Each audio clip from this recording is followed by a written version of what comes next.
Você, consumidor, já deve ter se perguntado se aquela propaganda com preço de encher os olhos é realmente confiável.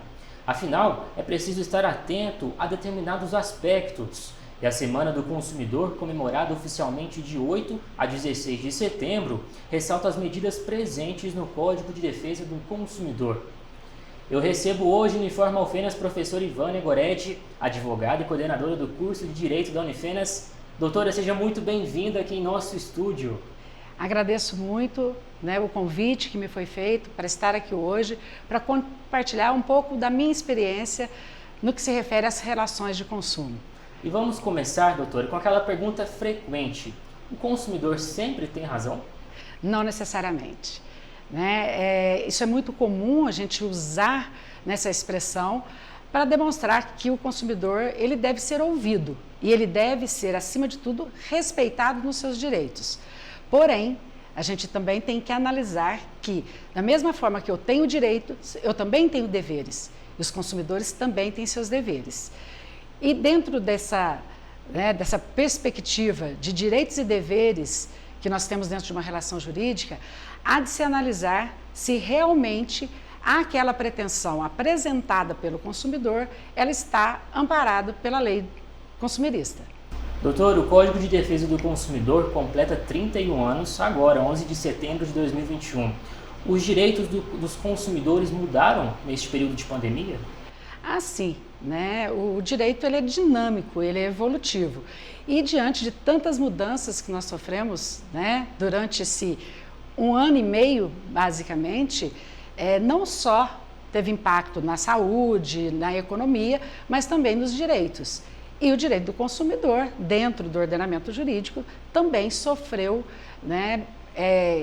mudanças significativas. Embora tenhamos hoje normas mais de caráter transitório que foram criadas para permitir que os direitos fossem garantidos em um momento de pandemia, faz-se necessário também repensar o pós-pandemia.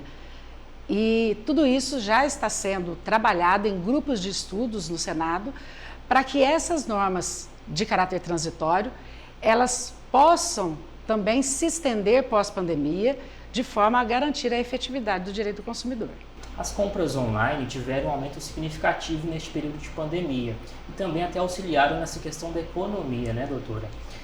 De que forma essas compras online pode ser garantido o direito dentro delas? Por exemplo, pode haver cancelamento, aumento de prazos, como que acontece? A mesma norma que era aplicada antes da pandemia, ela é aplicada também agora durante a pandemia, que é uma norma que nós temos dentro do direito do consumidor, que estabelece que todas as compras efetuadas na forma online, ou seja, fora do estabelecimento comercial, eu tenho direito de arrependimento. Esse direito de arrependimento, ele está previsto no nosso artigo 49 do Código de Defesa do Consumidor, que estabelece que o consumidor, ao receber o produto ou ao término do serviço, quando da contratação do serviço, se não for aquilo que ele esperava do produto, não necessariamente que precisa ter vício, mas ele tem um momento de reflexão. Por quê? Porque ele não teve a oportunidade de ver o produto, conhecer a sua funcionalidade, e isso permite que ele, após receber o produto, ele possa refletir se realmente era aquilo que ele esperava, era a expectativa dele acerca daquele produto. Então, ele pode devolver o produto sem nenhum custo para ele e com direito à devolução de valores eventualmente pagos. Então, quer dizer que as lojas físicas têm deveres diferentes em relação às lojas online, é isso mesmo? Sim. Quando se trata de loja física, o consumidor ele vai até o estabelecimento, ele tem a oportunidade de conhecer o produto, suponhamos que seja uma peça do vestuário, um calçado, ele vai ver a cor, ele vai experimentar, ele vai ver o tamanho, e aí ele não tem esse direito de arrependimento. O que nós temos é uma faculdade do fornecedor, de permitir a troca dentro do prazo por ele estabelecido. Claro, ressaltando que aqui nós não estamos falando de produtos com vício, tá? Mas sim direito de arrependimento. Simplesmente cheguei em casa, experimentei aquela peça do vestuário e não me caiu bem, eu não gostei da cor, achei que não combinou com aquele dia que eu esperava, né, que eu teria uma outra aparência, e vou lá e devolvo.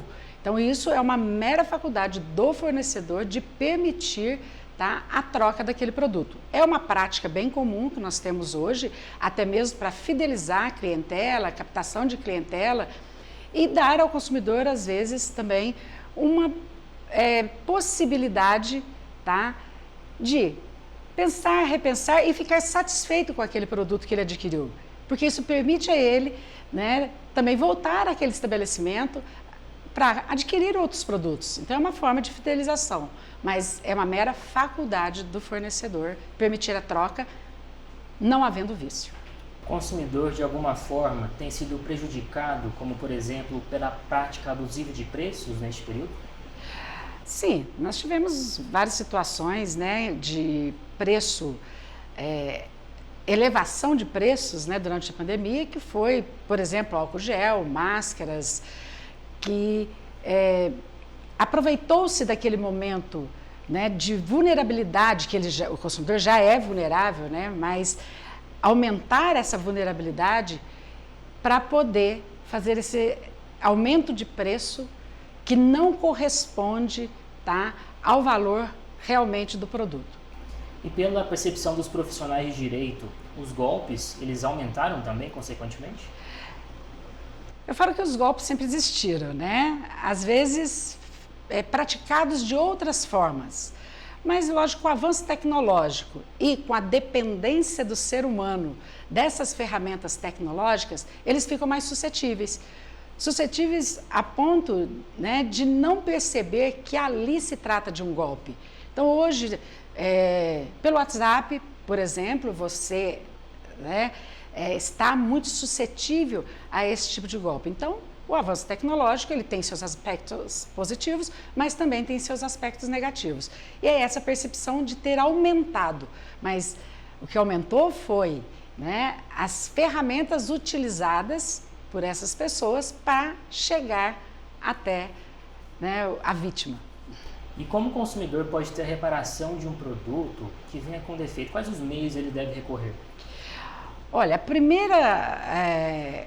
nós temos no artigo 18 do Código de Defesa do Consumidor que estabelece, né, quando há existência de vício, qual é o comportamento do consumidor para que ele tenha o vício reparado. A primeira coisa que ele tem que fazer é entrar em contato com o fornecedor, pelos canais de comunicação.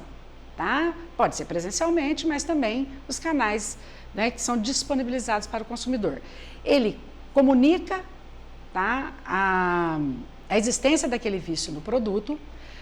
Se esse produto não for um produto essencial, que aí a gente tem um tratamento diferenciado, ele tem que permitir ao fornecedor o prazo de 30 dias para a reparação desse vício. Se for possível a reparação desse vício. Se não for, ele já tem, né, as 3 opções que ele pode, tem liberdade de escolha, que é trocar o produto por outro igual, mesmo modelo, marca, tá? Abatimento no preço daquele produto, ou ele pode também trocar, né, trocar o produto, abatimento, tá? Ou devolução do dinheiro. Então, lógico que o consumidor ele vai verificar o que é mais favorável para ele naquele momento. Mas sempre ele tem que comunicar, por que a importância dessa comunicação ao fornecedor da existência daquele vício. Porque a comunicação feita pelo consumidor, não importa o meio que ele utilizou, se for por telefone, né, se for pelo chat, se foi presencialmente, ela vai obstar a decadência. O que é isso? O consumidor tem um prazo para reclamação.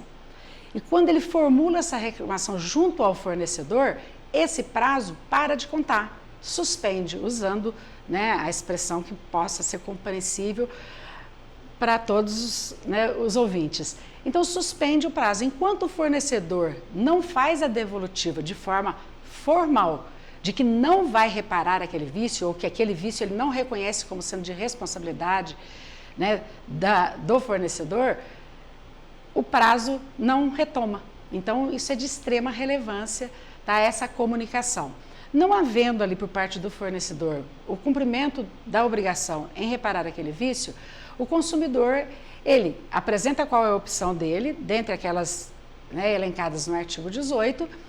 Se também ele não tiver essa devolutiva, a troca do produto, né, o abatimento no preço, tá? O que vai acontecer? Ele pode procurar um dos órgãos, né, que estão habilitados ou que têm legitimidade para poder defendê-lo. Mas sempre lembrando, gente, resolver as questões de forma consensual. Tentar usar desses métodos, né, de resolução de conflito antes de levar ao judiciário. E hoje, mais que nunca, né, busca-se assim, o equilíbrio nessa relação.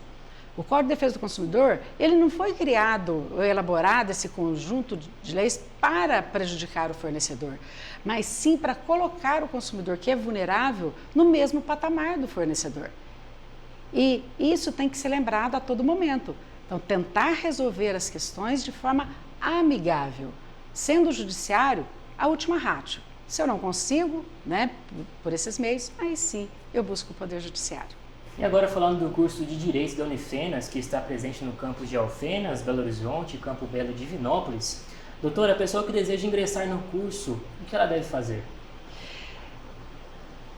Nós temos, né, várias formas de ingresso.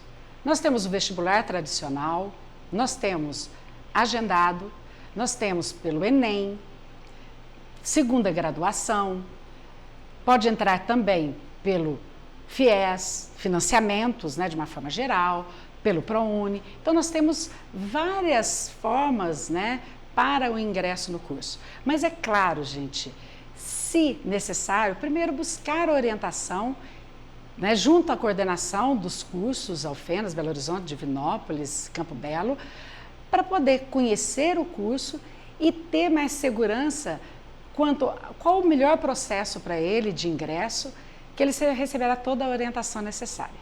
Doutora, quero agradecer sua participação em nosso estúdio. Estamos de portas abertas sempre que você quiser nos visitar. E também, em relação às iniciativas do curso de Direito, estamos à disposição.